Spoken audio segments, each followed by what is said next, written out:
Maybe the Necros. We're nasty. Hot and nasty. You look at most any film, and the bad guys are the ones that stand out. The villains have the juicy part. So I said, well, why not really juice it up? You could have a whole movie of villains. How good is that? I guess to explain the Necromongers, you have to explain the Underverse. The Underverse is a place where war is constant, where war is the norm. The Necromongers have discovered the portal to the next verse, as they call it. And when you die here, you can be renewed on the other side if you've accepted the Necromonger faith. Convert now, or fall forever. This is the sixth regime of Necromongers, and they're coming to the conclusion of eliminating the tribes of man throughout the universe.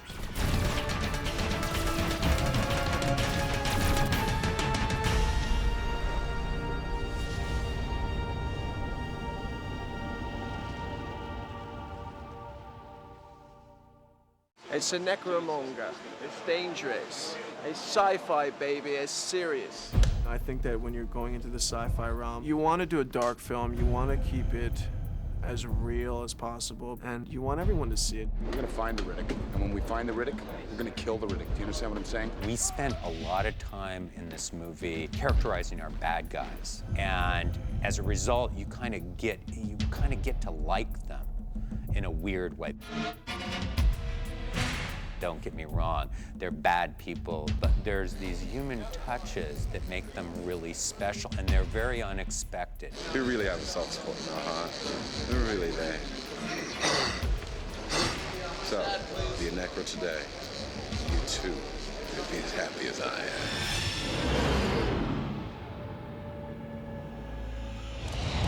It's just not enough for me to portray them as a singular group of villains. I want to get in there and see who is whom to each other. I want to know the differences between these guys. I want to see the infighting and the backstabbing and the palace intrigue. I don't see the Lord Marshal as an evil man. He's not. He's a warrior priest. He's Marcus Aurelius, an inspired, enlightened emperor. Let's go replenish the ranks. He was given X territory. His job is to go to Y. This is the Lord Marshal's big dance number. He trails down with his cape here, just comes right out, sings "Luck Be a Lady Tonight." And action camera. Lord Marshal is an extremely confident character, and there are very few actors I've met that are as confident as Calampior. I'm gonna go down and kick some serious Helion ass. I mean, I'm not. I'm gonna send Vaco, but, you know, the music will swell when I smile gleefully. It's been a long time since I've seen my own blood. David wrote a wonderful script that I could see instantly off the page. I know exactly what he wants. He's very specific. He doesn't mess around. There is not a phrase extra. So it gives you the impression that he's going to want this biblically reproduced, where in fact nothing could be further from the truth. He'll come to us, and where I think the lines are very, very precise, he'll say, you know what, I've got about 3 alternates. Do you think you could take those on board before we go? Because I just had other ideas, and what you were doing gave me another idea. Have you any other ideas? Column is sort of a throwback to film actors of old, or to stage actors. I'm here to service the text and help you tell your story as best I can. Where does he come from? Who are his people? These are the things I need to know.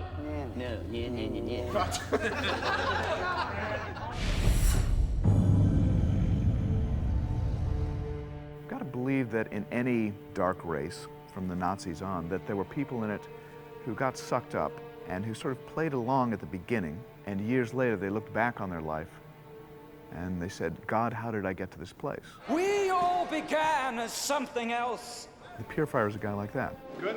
He's the bishop to the king, he's the clerical figure, he's, you know, the initiator, converter, the purifier. Purification meaning taking away pain. Converts. They learn how one pain can lessen another. There was a kind of zealot in the Purifier that allowed him to go this far into it, and he became a very austere cleric, if you like, and a master over pain, and went a long way into it. So these are all things that I created in order to make it real for me to live with and play. Action! Linus has a tough job. He's got a lot of explaining to do in the movie, and yet he does it with a real clarity, a real dispatch, and he helped me deepen the character, the pathos of the character. So this is your chance. Your chance to do what no man has ever done. Linus has one really good ad-lib in the story, and this is him deepening the character for me and for us. The line is, "I've done such unspeakable things." In the name of a faith that was never my own, was never my own.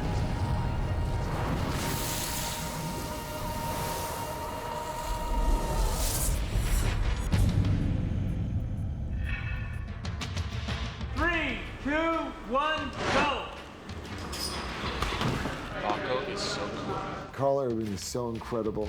It's all about Baco. First of all, he's an amazing actor. I want to be Baco.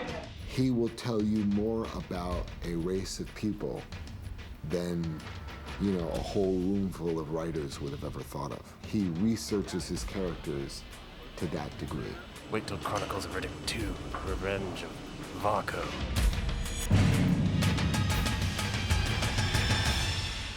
I was immediately drawn to the dilemma of the character and the interesting dynamics and situations that he was in. Forgive me. And 3, 2, 1, Action! I had a lot of good candidates for Vaco. A lot of good actors wanted to play the role. But I was really convinced when he started to go through the makeup tests and he shaved his head down on the side. Good as gold! And he started to armor up, and it reminded me of what actors do, real actors do, is they disguise themselves in the role. Vaco's goals and his aspirations are simply to serve the faith as best as he can in order to achieve his goal of exiting this universe and claiming his rightful position in the Underverse. Obedience without question, loyalty till Underverse come. His personal backstory is that I got sucked up when I was 6 years old, and I've never questioned it up until now at the age of 30.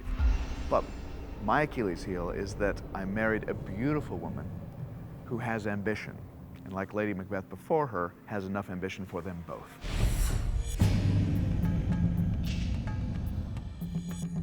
She's stunningly beautiful.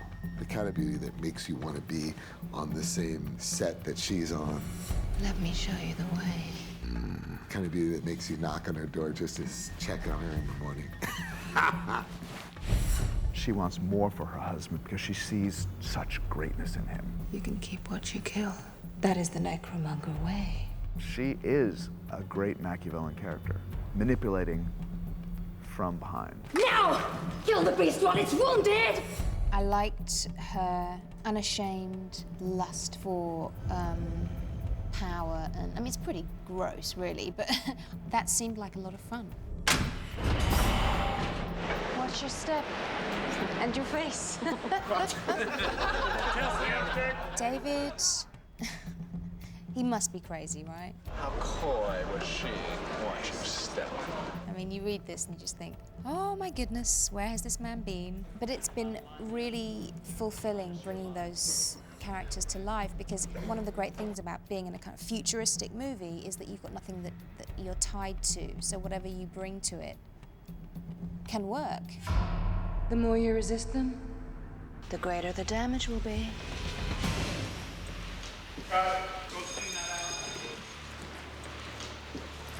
This is an opportunity to create almost an entire world. What really exists here that we can tangibly touch, sit on, and feel, and smell, and live in is real. I'm convinced that it adds a valuable layer to an actor's performance. You walk in and you're forced to inhabit the space.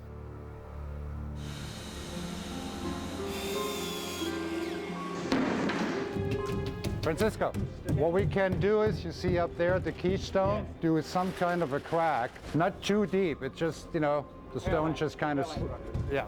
Holger is the person that takes these concepts and creates, you know, real environments out of something that we just talked about.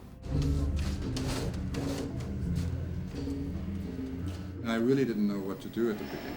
I knew early drawings and I saw Gothic elements, and I just knew instinctively it's not where I want to go because I've seen it. It is nothing new. So here I am at the beginning of the Quasi Grotto. What also helped a lot is talking to Mr. Tui is he enjoys talking, he enjoys explaining, so that helped me tremendously. Before, after. One point it hit me, I said, wait a minute, there is something that I haven't seen in movies. It is very European, the architectural style of Baroque. It happened to fit the necromongers in aesthetics, but also in a certain heaviness. They're an old civilization, and within the design we see elements that have existed maybe thousands of years before. The basilica is almost like a tomb that carries around the necropolis, which is like a cathedral which has been built possibly thousands of years before. The most important thing, obviously, was to create a feeling that looks antique, but is not. It reminds you of something that you might have seen, but at the same time it looks strange. When these guys arrive on the scene, the audience should know that these are the bad guys. They hold a specific style, and we're trying to get a balance between history and science fiction without these guys ending up looking like robots. The entire movie is created on stage. Everything is built down to the doorknob, which of course is, a slight headache we went through because each piece has to be created. A shape has to be developed, details have to be drawn, construction drawing have to be done, and of course everything has to be built and textured and painted. And then you give the bronze little edges and stuff, nice and necro. So we're talking like what, 45 minutes drying in the sun? Because we're going to shoot it today, that's the good news. The building of the sets and doing all of the wardrobe was an enormous undertaking. There are a million moving parts when you build sets this size, and you have to fill them up with people, build wardrobe for them, and you can't pull anything out of stock because they just don't have any necro armor anywhere. I don't drink wine.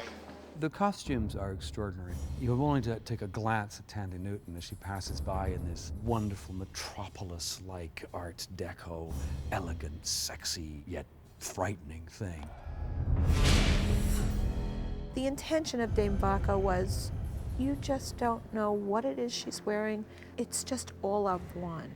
And I think that we succeeded, truthfully. What Ellen wanted to do is show you everything and nothing all at once, which says a lot about Dame Varco. So the costumes are what she calls mockadile. So it's like skin, incredibly tight, even going right down into my fingers, so you don't know whether it's skin, whether it's like, whether, it's stuck on or what it is.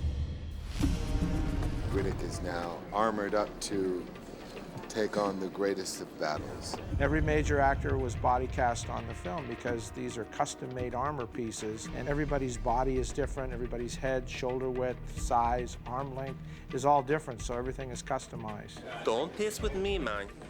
I might take a souvenir from you know what I'm saying? The secret is to be able to keep it light enough and believable enough so the actors can wear it. Actually, real armor weighs about 75 pounds. Ours weighs about 28 pounds. We get the maneuverability, we can do stunts, and that the actors can wear it for a reasonable amount of time before we have to pull them out of it.